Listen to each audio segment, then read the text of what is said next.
नमस्कार, मेरा नाम है सत सिंह। हरियाणा फाइल्स में आपका स्वागत है और आज हम बातचीत करेंगे राजनीति की। और राजनीति की बात करने के लिए एक बार लंबे अंतराल के बाद हमारे साथ दोबारा से उपस्थित हैं जोगेंद्र कथुरिया जी। आप राजनीतिक विश्लेषक हैं।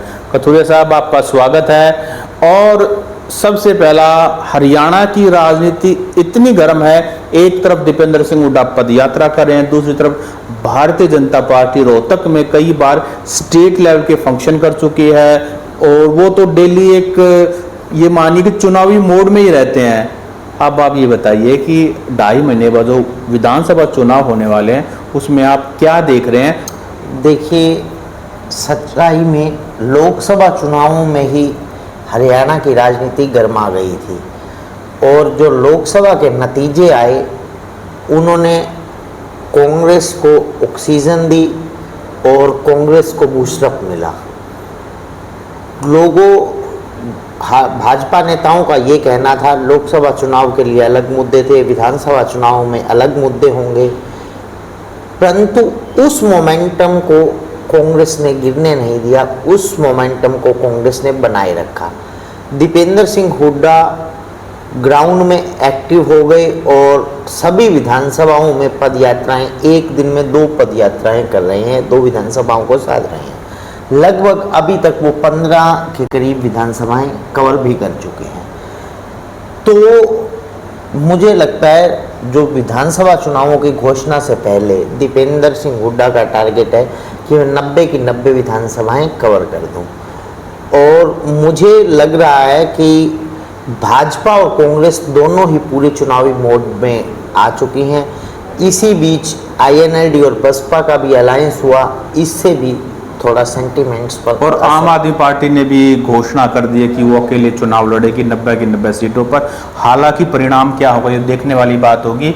मुझे ये बताइए, दीपेंद्र सिंह हुड्डा हैं तो रोहतक लोकसभा के MP, लेकिन वो 90 विधानसभा सीटों पर को टच करना चाहते हैं। 15 कर चुके हैं।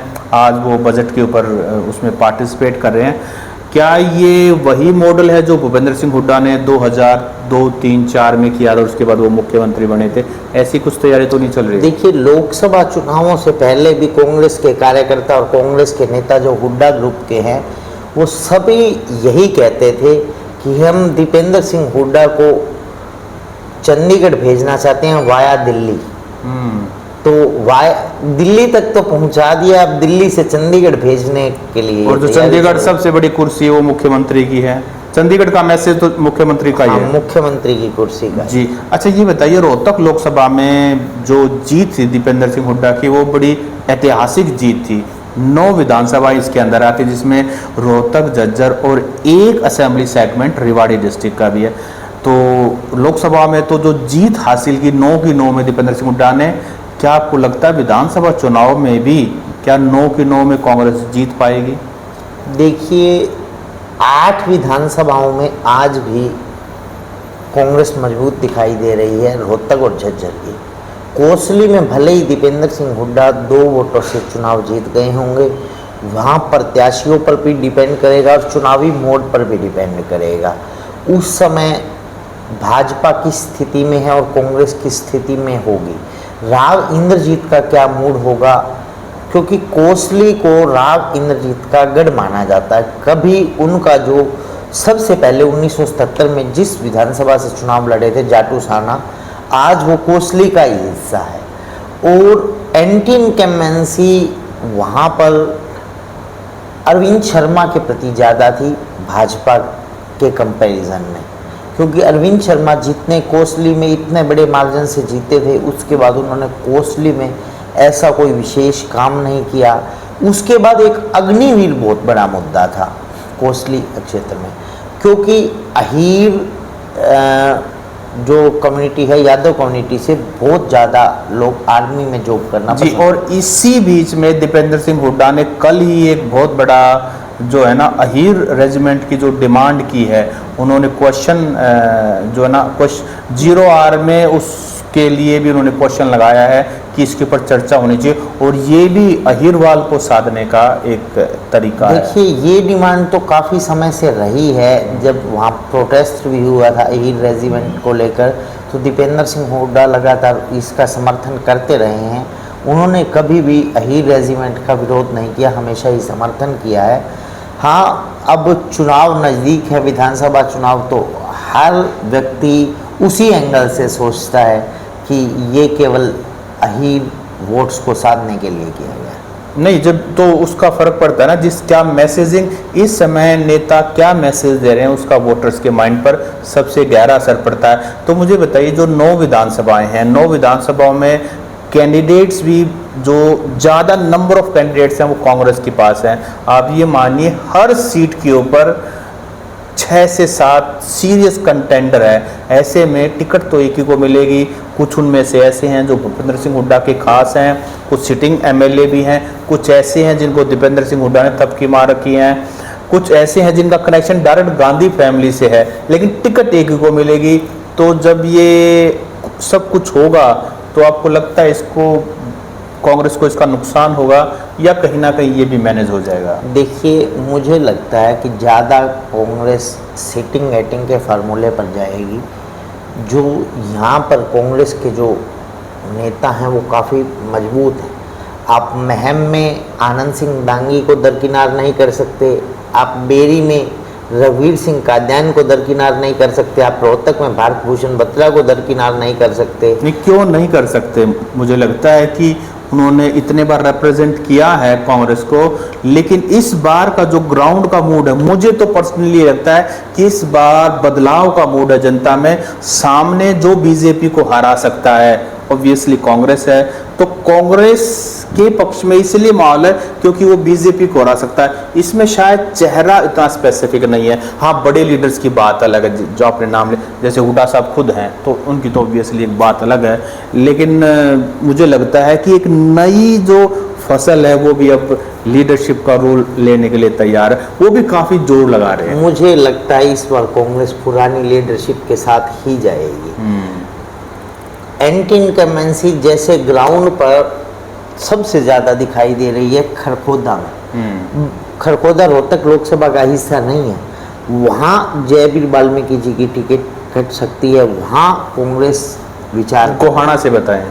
गोहाना में भी सिटिंग को मिलेगी। सिटिंग एमएलए के साथ 2 स्ट्रॉन्ग कंटेंडर आ गए हैं, तो वहाँ पे में भी कांग्रेस चेंज भी कर ले। जगबीर सिंह मलिक के विकल्प के तौर पर अनूप सिंह मलिक और शायद दिव्यांशु बुधिराजा, जिनका गृह क्षेत्र गोहाना है, वो भी गोहाना से टिकट की ट्राई करेंगे। और तो शायद किसी चेहरे, हाँ, में भी हो सकता है कि कपूर सिंह नरवाल बड़ौदा से टिकट की ट्राई कर रहे हैं। उनका पिछले काफ़ी वर्षों से जो निवास है वो गोहाना में है। रोहतक लोकसभा में बताइए मुझे, रोहतक सीट से क्या बत्रा साहब को ही मिलेंगे? देखिए, ज़्यादा संभावनाएं तो मुझे भारत भूषण बत्रा के ही चुनाव, यदि वो अपने बेटे को आगे प्रमोट करेंगे तो उनके बेटे के स्थान पर किसी अन्य चेहरे पर दांव खेला जा सकता है, वरना बत्रा साहब को ही चुनाव। महम से? महम में मुझे लगता है पहली पसंद तो दांगी परिवार ही रहेगा। यदि कोई अल्टर ऑप्शन आएंगे तो उसमें अरुण नेहरा आईजी और साक्षी मलिक जो ओलंपियन मेडलिस्ट हैं महम से हो सकते हैं। इन दोनों का नाम भी चर्चा। गढ़ी साहब लखनऊ, इसे तो बात करने की जरूरत नहीं है। कलानौर साहब ऑब्वियसली हुड्डा साहब तो टिकट बांटने वाले हैं। कलानौर में भी मुझे लगता है कोई विकल्प शकुंतला खट्टक जैसा मजबूत अब ग्राउंड पर दिखाई नहीं दे रहा। मुझे लगता है शकुंतला खट्टक जी की जो टिकट है वो ज्यों की त्यों रहेगी। बेरी से बताएं। बेरी से भी मुझे रघुवीर सिंह कादियान की टिकट, क्योंकि देखिए आप लोकसभा चुनावों में भी रिजल्ट देख लीजिए, 55,000 वोटों से रघुवीर सिंह कादियान ये चुनाव, दीपेंद्र सिंह। लेकिन क्या उसका सिर्फ क्रेडिट सिर्फ रघुवीर सिंह कादियान को जाता है? बाकी लोगों ने जोर नहीं लगाया? देखिए, बाकी सभी ने जोर लगाया है, परंतु आश्वासन रघुवीर सिंह कादियान ने दिया था। बीच में से अमित अहलावत जो बीजेपी से और नीलम अहलावत इस टाइप से वो काफ़ी जोर लगा रहे थे, और ग्राउंड पर आवाज़ आई कि बहुत एंटी इनकम्बेंसी है, यहाँ दीपेंद्र सिंह हुड्डा हार भी सकता है। बीजेपी के लीडर्स चिल्लाने भी लगे थे, परंतु ग्राउंड पर आश्वासन मिला दीपेंद्र सिंह हुड्डा का, आप चुनाव लड़ते रहिए, निश्चिंत रहिए, यहाँ मार्जिन आपका 50,000। जज्जर से गीता बुक्कल वहाँ तो कोई मुझे लगता है सोचने के लिए 1% भी नहीं सोचा जाएगा उनकी टिकट।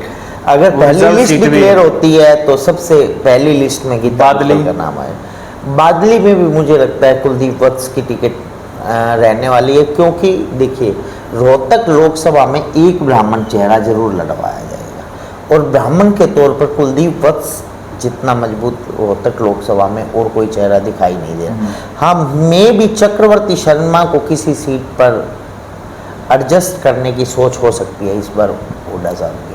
मतलब किसी सीट पर, जरूरी नहीं बादली के ऊपर, जरूरी नहीं तो झज्जर की मुझे लगता है सारी सीटें हमने कवर कर लिया। अब तो सिर्फ एक ही बच गई, रेवाड़ी की जो कोसली।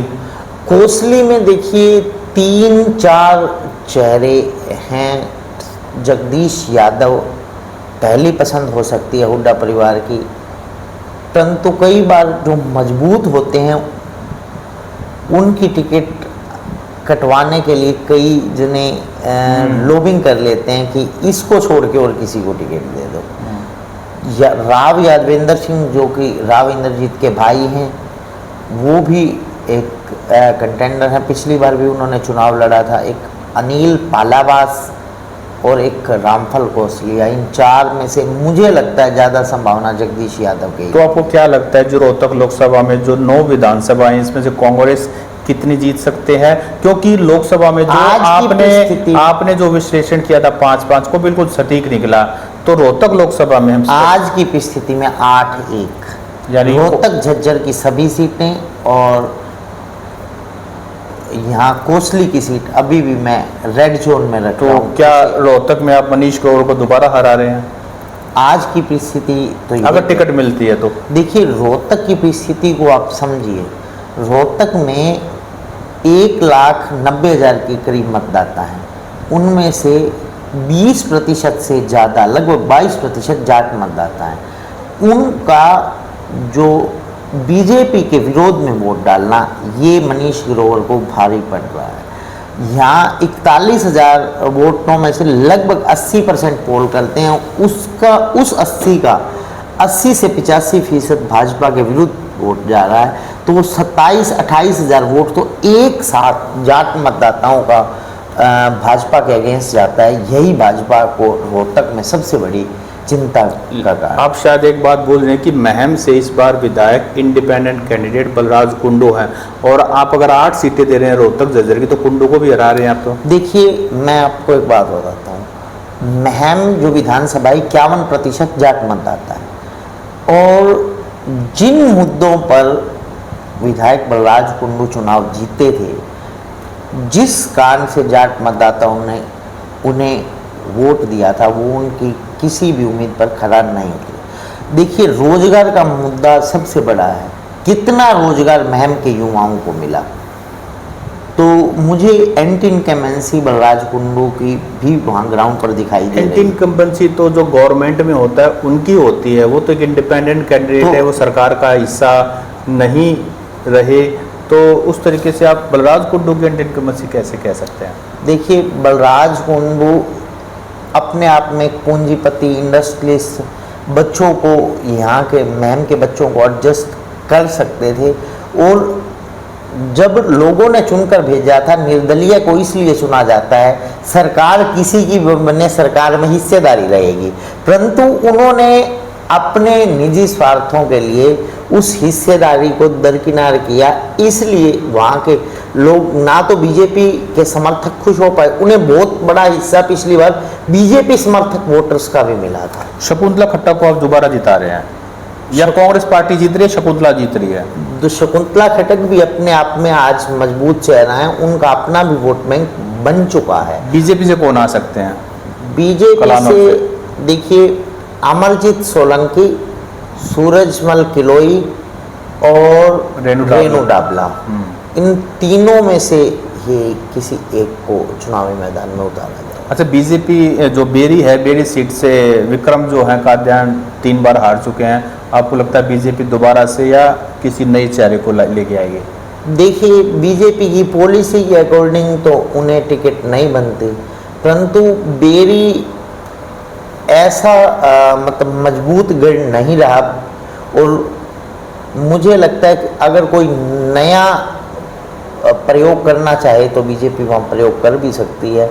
जो बीजेपी की पॉलिटिक्स जाट नॉन जाट, तो मे भी किसी नॉन जाट को भी प्रत्याशी बना सकती है। गढ़ी सांपला किलोई भी एक बहुत बड़ी हॉट सीट है, तो यहाँ से कौन चुनाव, मतलब बीजेपी से कौन आ सकते हैं? दो मुख्य कैंडिडेट हैं, कृष्ण मूर्ति हुड्डा और सतीश नंदन। मुझे लगता है बीजेपी प्रयोग के तौर पर रमेश लोहार का भी नाम आगे कर सकती है। भाजपा को इसी तरह के नाम पसंद हैं। आपको एक बात बताऊं, जिससे जाट नॉन जाट ज़्यादा हो, इसी प्रकार के प्रत्याशी लाकर उस विधानसभा में भले ही हारो, देखिए, परंतु उसका फायदा दूसरी विधानसभाओं को। पॉलिटिशियन तो होना चाहिए ना। अब कृष्ण मूर्ति हुड्डा, सतीश नांदल, बेशक ये बार बार हारे हैं, लेकिन पॉलिटिशियन है। रमेश लोहार तो कोई पॉलिटिशियन भी नहीं है ना। देखिए, यहाँ के नेताओं की पसंद है। मैं भी देखिए, भाजपा को ये लगेगा सर्वे में कौन मजबूत है। कई बार ये देखा जाता है कि ये विधानसभा तो हम नहीं जीत रहे, परंतु इसका फायदा हम दूसरी जगह कैसे उठा सकते हैं। इसलिए जो पंचाल समाज के रोहतक की हर विधानसभा में वोट है, तो इसलिए मुझे लग रहा है कि रमेश लोहार का नाम। देखिए, यदि इस तरह के किसी प्रत्याशी को लाना चाहेंगे तो मुझे रमेश लोहार का नाम आगे दिखाई देता है। नहीं तो अपने पुराने प्रत्याशी सतीश नांदल पर भी दांव खेला जा सकता है। कृष्ण मूर्ति हुड्डा यदि कांग्रेस छोड़कर भाजपा में आए थे और पूर्व में विधायक भी रहे हैं, पूर्व में शायद मंत्री भी रहे हैं 1991 में, तो मुझे लगता है कि उन पर भी दांव खेल सकते। कबड्डी प्लेयर है, प्रो कबड्डी प्लेयर दीपक हुड्डा, वो महम में काफ़ी सक्रिय दिखाई दे रहे हैं आज। देखिए, भले ही हर किसी की चाहत होती है, महम में अभी तक ग्राउंड में उनका नाम दिखाई नहीं दे रहा। महम में भाजपा के तौर पर राधा एलावत, राज्यसभा सांसद रामचंद्र जांगड़ा, महंत सतीश दास, उसके बाद भी जांगड़ा साहब तो गोहाना से भी ट्राई कर रहे हैं। हाँ, उसके बाद नवीन ढुल और भी कई प्रत्याशी, यहाँ लंबी फहरिस्त है टिकट मांगने वालों की। जी, शमशेर खरक जो कि भाजपा के मीडिया प्रवक्ता हैं, वो भी काफ़ी समय से भाजपा के साथ जुड़े हुए हैं। अगर भाजपा अपने किसी पुराने कार्यकर्ता पर दांव खेलना चाहेगी तो शमशेर खरक साहब भी। तो ये थे हमारे साथ जोगिंदर कथोरिया जी, इनसे हमने विस्तार से चर्चा की रोहतक लोकसभा में कैंडिडेट बीजेपी के कौन हो सकते हैं, कांग्रेस के कौन हो सकते हैं, जीत कौन सकता है। तो ऐसी चर्चा लेकर हम दोबारा आएंगे और आप सभी से रिक्वेस्ट है कि आप कमेंट जरूर करें, और जिन साथियों ने अब तक हमारा चैनल सब्सक्राइब नहीं किया वो सब्सक्राइब भी जरूर करें। कथोरिया साहब, आपका बहुत बहुत स्वागत है। Thank you.